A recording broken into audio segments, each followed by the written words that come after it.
Mr. Crumbley, is there anything you would like to state before I pass sentence? Your Honor, Yes, may he stand? Yes, you may.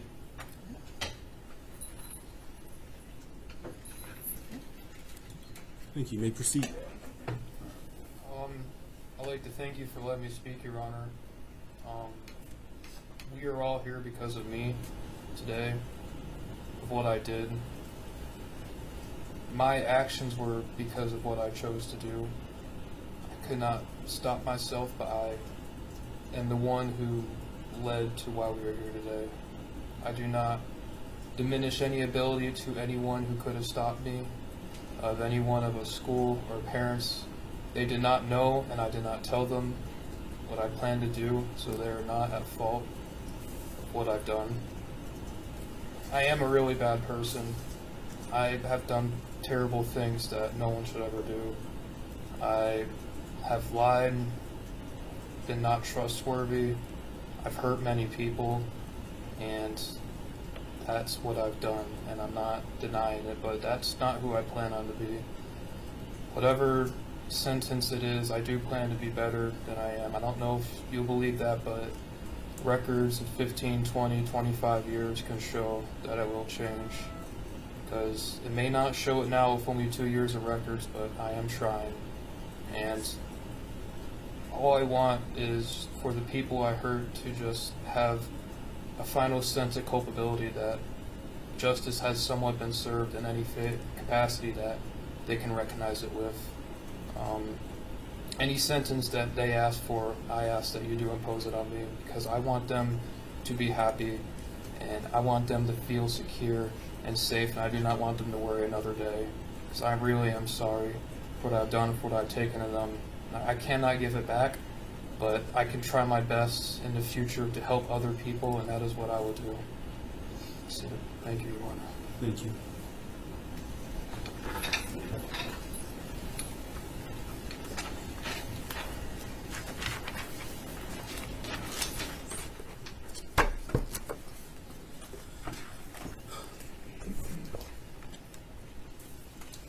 With that, this court has listened to extensive evidence in this case.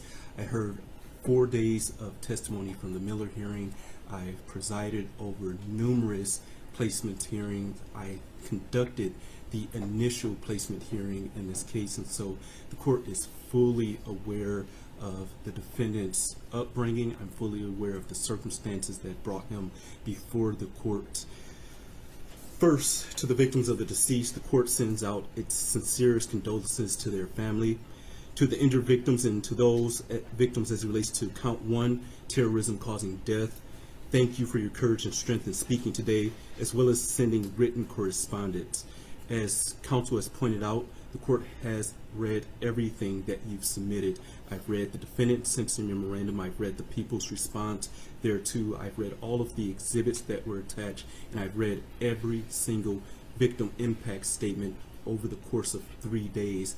Probably took me closer to 36 hours to read all of this, and so I've read everything and have gone back through the complete file. The letters truly gave the court a sliver of insight into the unique and amazing personalities of Justin, Hannah, Tate, and Madison. The court cannot begin to imagine the fear that the parents of those students at Oxford High School had on November 30th, 2021. I cannot even begin to fathom. To have to wait and mire to see if your loved one would return is heart-wrenching, and that's true terror.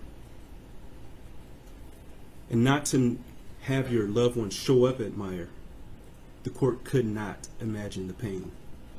I know that whatever sentence the court imposes will not bring your loved one back or cure the mental anguish or lifelong physical scars that some of you have. But I hope that this sentence does allow you to close one chapter in your life. I also want to thank law enforcement that responded that day, because I know this has not been easy on them as well. As previously stated, the court has read defendant's sentencing memorandum and the people's response. Again, defense argues that the defendant should receive a term of years because of the defendant's alleged mental illness. Defendants cite People v. Bennett 335 Mich. at 409, a 2021 case. The court notes that it is not saying because the defendant may be mentally ill, that automatically means he's irreparably corrupt. What the court notes is that he has an obsession with violence, that this act involved extensive planning, extensive research, and he executed on every last one of the things that he planned. As the court stated in its written opinion and order regarding the Miller hearing, defendant's alleged mental illness did not interfere with his ability to extensively plan for months his actions, nor did it interfere with his ability to execute those plans. This started with him asking for a better gun to conduct the school shooting. He had initially a .22 caliber weapon that he wrote would not do enough damage. And so weeks and weeks prior to this offense, he started to formulate this plan and knew and asked for the weapon that he could cause the most harm with. As counsel is aware, the goals of sentencing do not only involve rehabilitation, but also involve deterrence and punishment. Deterrence is two parts. It's private deterrence for the defendant in hopes that they would never commit an act like this again. But then there's also public deterrence, where the public sees the punishment that the individual has received in hopes that the public will never do anything like this in the future. The court has read the report from Guidepost Solutions. It was very lengthy. Respectfully, the court does not find this report to be mitigating in this case. The report simply points the finger at Oxford Public Schools. While the court agrees that more possibly could have been done, that issue is not properly before this court. We are here for sentencing based upon the defendant's actions, not the alleged shortcomings of others. As the defendant pointed out himself, he took responsibility, and he himself is not asking this court for a term of years. The court cannot underscore defendant's extensive planning and execution in this case enough. He practiced shooting at a gun range. He practiced racking and unracking the gun. And on November 30th, 2021, he could have chosen not to conduct the school shooting. When his parents were called to the school on that morning for his drawings, he could have said something then. He had a gun in his backpack at that time. When the school counselor advised the parents to please get him help within the next 48 hours, he could have stopped then and simply accepted the help that was going to be offered for him. Because according to the reports, his mother said that she'd get him the help. He could have changed his mind.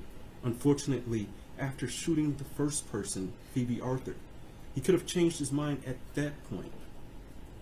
But he didn't. He continued to walk through the school, picking and choosing who was going to die. As the defendant said in his own words, this is nobody's fault but his own. He stated this afternoon that with help, that probably would not have stopped him. That is absolutely concerning to this court. The court apologizes to the victim for the bluntness, but defendant shot and killed Justin Schilling at point blank range after having him get down on his knees in front of another student. He shot Hannah, who was already shot once before. He walked up to her to finish the job by shooting her again. That is an execution. That is torture. He shot most people multiple times. And as he wrote, he did this for notoriety. And he wanted to go down in history as the biggest school shooter in Michigan history. The court cannot ignore the deep trauma defendant caused to the state of Michigan, but in particular the Oxford community. The court simply cannot ignore that. The court notes that teachers and students returned to Oxford High School after this tragic event. The court cannot even fathom or imagine walking through the halls of that school knowing that your fellow student, your friend, your classmate was killed in a restroom or in the hallway. Most, if not all, of the letters that I read advised the court that there are a significant number of people in Oxford that now have PTSD, that now have survivor's guilt, and deep depression that arose from this incident.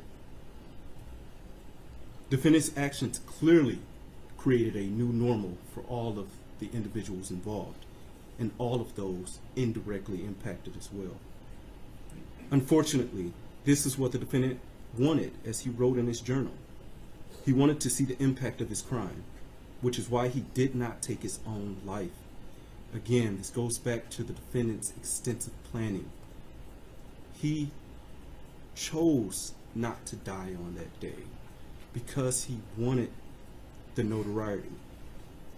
The terror that he caused in the state of Michigan and in Oxford is a true act of terrorism. Respectfully, defendant is the rare juvenile before this court. The court, having read the PSI and being fully familiar, but before I get that, I will also note that counsel brought up an issue of making bombs for Hitler. The court, that does not change the court's opinion about the defendant's obsession with violence. I thank Ms. Hott for bringing that to my attention, but it still does not change the court's opinion about him being obsessed with violence, because his obsession was also outlined in the websites that he visited. His obsession was also outlined in his extensive drawings of violence. And his obsession continued, as I noted in the court's opinion in order, even while he was in the Oakland County Jail. With that, the court, having read the PSI and being fully familiar with the defendant and the underlying facts of this case, believes that it is in the best interest of justice, as well as proportionate to the needs of this case, to sentence defendant as follows. As it relates to docket 2022-279-506 FC, count 1, terrorism causing death. Sentences of the court is that defendant shall serve life without the possibility of parole, credit for 8 days served. Counts 2 through 5, homicide, first degree, premeditated murder, juvenile defendant. Sentence of the court is that defendant shall serve the rest of his life without the possibility of parole with the Michigan Department of Corrections, credit for 8 days served.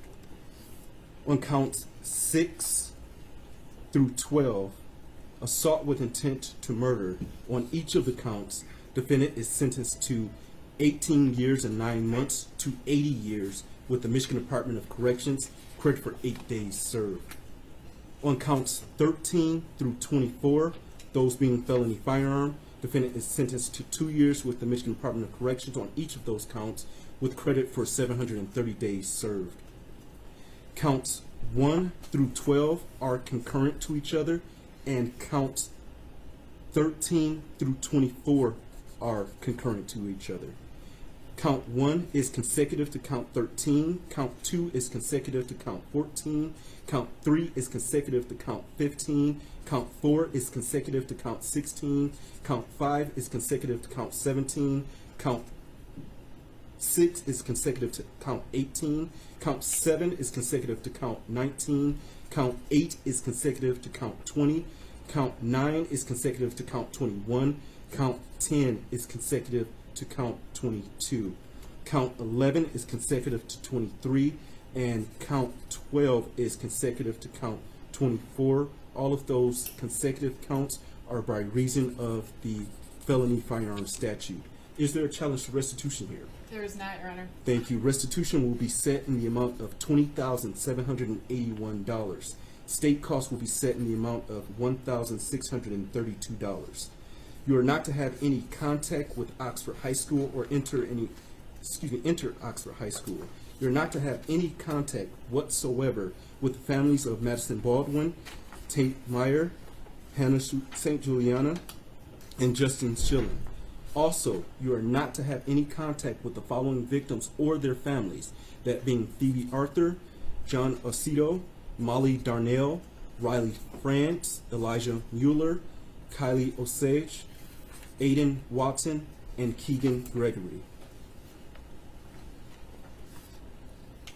And I will note that restitution is payable to the Crime Victims' Right Compensation Program. With that, Michigan Department of Corrections, did I miss anything? Your Honor, may I ask the court to order 130 crime victims fee, $60 DNA cost, and DNA testing? Thank you. DNA cost is $60, crime victims' right fee at $130. Did I miss anything else? DNA testing, Your Honor. DNA testing is hereby ordered. Thank you.